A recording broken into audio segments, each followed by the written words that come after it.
Hi friends, welcome to Meenakshi ஸ்பெசிட். இன்றைக்கி mushroom masala பார்க்கலாம். இது பார்த்துட்டிங்கன்னா மஷ்ரூம் ஒரு பாக்கெட் எடுத்து வச்சுருக்கேன். ஒரு பெரிய வெங்காயம் நல்லா ஃபைனாக சாப் பண்ணி வச்சுருக்கேன். புதினா கொத்தமல்லி, கொஞ்சம் வெங்காயம் வந்து இந்த மாதிரி க்யூப்ஸாகவும் நறுக்கி வச்சுருக்கேங்க. ஒரே ஒரு கேப்சிகம் நறுக்கி வச்சுருக்கேன்.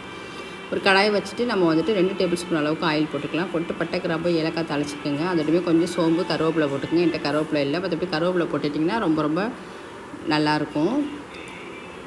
இது நல்லா பொரிஞ்ச உடனே நம்ம வந்துட்டு சாப் பண்ணி வச்ச இந்த ஆனியனை வந்துட்டு இதோட சேர்த்துக்கலாம். சேர்த்து இதை நல்லா வதக்கிடுங்க.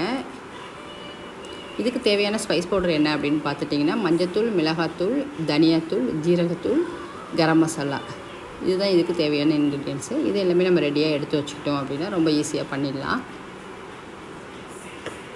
இப்போ இந்த ஆனியன் வந்துட்டு இந்த அளவுக்கு வதங்கின பிறகு 1 டேபிள் ஸ்பூன் அளவுக்கு ஜிஞ்சர் கார்லிக் பேஸ்ட்டு போட்டுருங்க. போட்டுட்டு அதையுமே இதோடையுமே சேர்த்து நல்லா வதக்கிக்கலாம்.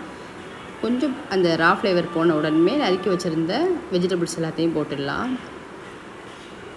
அதுக்கு தேவையான அளவுக்கு சால்ட்டு சேர்த்துட்டு நம்ம இதை வந்து கொஞ்சம் நேரம் மூடி வச்சு குக் பண்ணுங்கள்.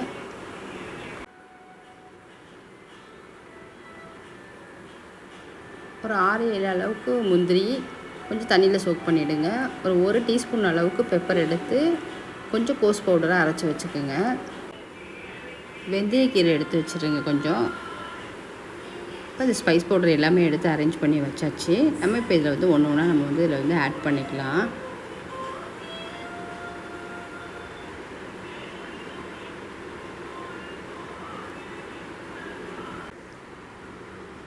ஒரு 2 to 3 மினிட்ஸ் நல்லா வதங்கின பிறகு நம்ம வந்துட்டு ஒரு தக்காளி நல்லா சாப் பண்ணி வச்சு அதையுமே இதோட சேர்த்து நல்லா வதக்கிடுங்க.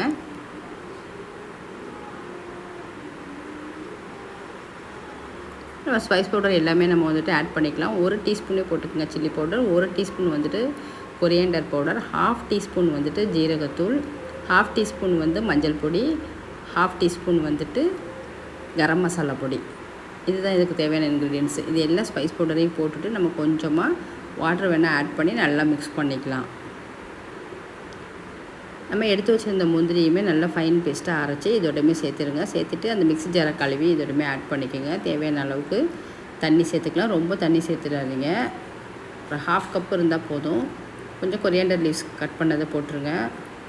போட்டு தண்ணி ஃபுல்லாக ட்ரை ஆன பிறகு இந்த கன்சிஸ்டன்சி வந்த பிறகு ஒரு 1/2 டீஸ்பூன் வந்துட்டு கீ போட்டுட்டு நம்ம அரைச்சி வச்சுருந்த அந்த பெப்பர் போட்டுட்டு கொஞ்சமாக 1 டீஸ்பூன் அளவுக்கு பட்டரை சேர்த்துடுங்க. எல்லாத்தையும் ஒரு மிக்ஸ் கொடுத்துட்டிங்க அப்படின்னா மஷ்ரூம் மசாலா வந்து ரெடி ஆகிடும். இப்போ நம்ம வந்துட்டு தோசை ஊற்றிக்கலாம். நல்லா தோசை மொறுன்னு கிறிஸ்பியாக ஊற்றிடுங்க. ஊற்றிட்டு நல்லா 2 பக்கமே திருப்பி போட்டு வேக வச்சு எடுத்துக்கலாம். நடுவில் வந்துட்டு நம்ம மசாலாவை ஸ்டஃப் பண்ணி வச்சுட்டு தோசையை நல்லா மடித்து போட்டு கொஞ்சம் நேரம் ஜஸ்ட்டு ஒரு செகண்ட் 2 பக்கமும் திருப்பி போட்டு நம்ம எடுத்தோம் அப்படின்னா நம்மளுக்கு சூப்பரான மஷ்ரூம் மசாலா தோசை வந்து ரெடிங்க. கண்டிப்பாக ட்ரை பண்ணி பாருங்கள். இதே மாதிரியான அளவோட கரெக்டாக செஞ்சு பாருங்கள். ரொம்ப சூப்பராக வரும். இந்த ரெசிபி பிடிச்சிருந்துச்சுன்னா நம்ம சேனலை சப்ஸ்கிரைப் பண்ணுங்கள். ஓகே, தேங்க்யூ, பாய்.